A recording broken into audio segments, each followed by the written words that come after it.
बानी पूरे दिन उसी रूम में रही क्योंकि रेयांश ने रूम को बाहर से लॉक कर दिया था। करीब रात के 8 बजे रेयांश रूम खोलकर अंदर आया तो देखा कि बानी अपने ख्यालों में ही गुम बैठी थी। ये देखकर रेयांश ने बानी को गोद में उठा लिया, जिसे महसूस कर बानी होश में आई और डरी हुई नजरों से रेयांश को देखने लगी। रेयांश बानी को लेकर अपनी पर्सनल लिफ्ट में आ गया। थोड़ी देर बाद रेयांश और बानी कार में थे। बानी कार की सीट के एक कोने में बैठी हुई थी। ये देखकर रेयांश ने एक बटन दबाकर पार्टीशन ऑन कर दिया और एक झटके से बानी को अपनी गोद में बैठा लिया। बानी डरते हुए बोली, ये आप क्या कर रहे हैं सर?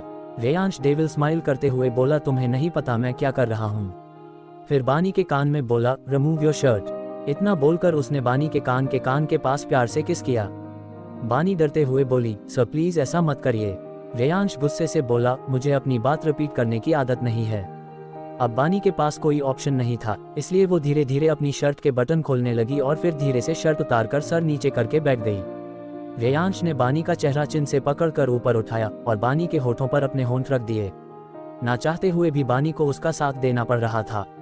रेयांश बानी को लगातार किस किए जा रहा था। लगभग 1 घंटे बाद कार रुकी तो उसके साथ ही रेयांश भी रुका। बानी गहरी सांसें ले रही थी, तभी रेयांश उसके बाल ठीक करते हुए बोला, अपनी शर्ट पहनो। रेयांश की बात सुनकर बानी ने जल्दी से अपनी शर्ट पहन ली।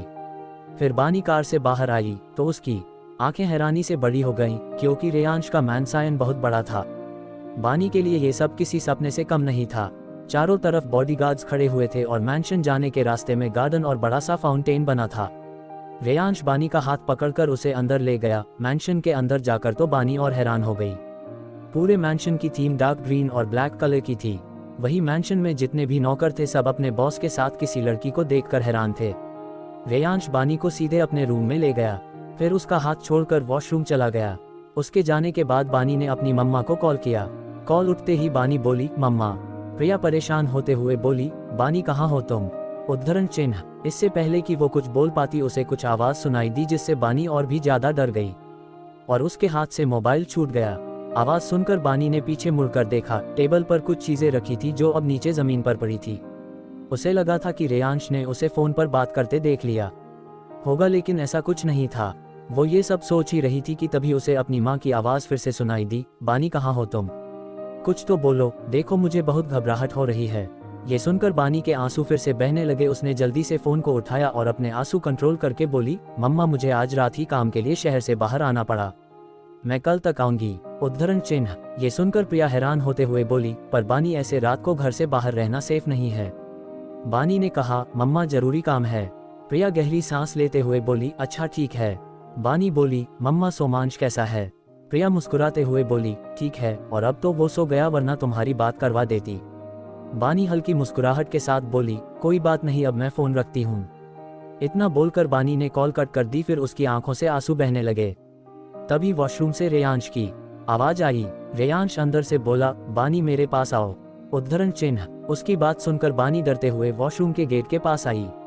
तभी रेयांश ने गेट खोलकर उसको अंदर खींच लिया। बानी रेयांश को शॉवर के नीचे भीगते हुए देखकर शर्मा गई। रेयांश ने उसको शॉवर के नीचे खड़ा कर दिया और शॉवर ऑन कर दिया।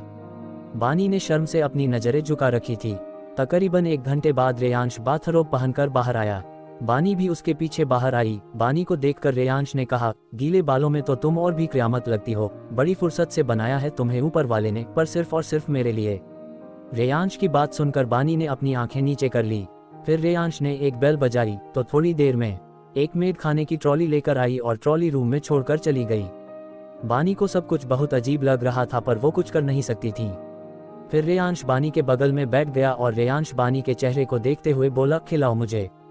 रेयांश की बात सुनकर बानी कुछ पल रेयांश को देखती रही, फिर उसे अपने हाथ से खिलाने लगी। रेयांश ब्लैंकेट के अंदर अपना हाथ डालकर बानी की कमर को सहला रहा था।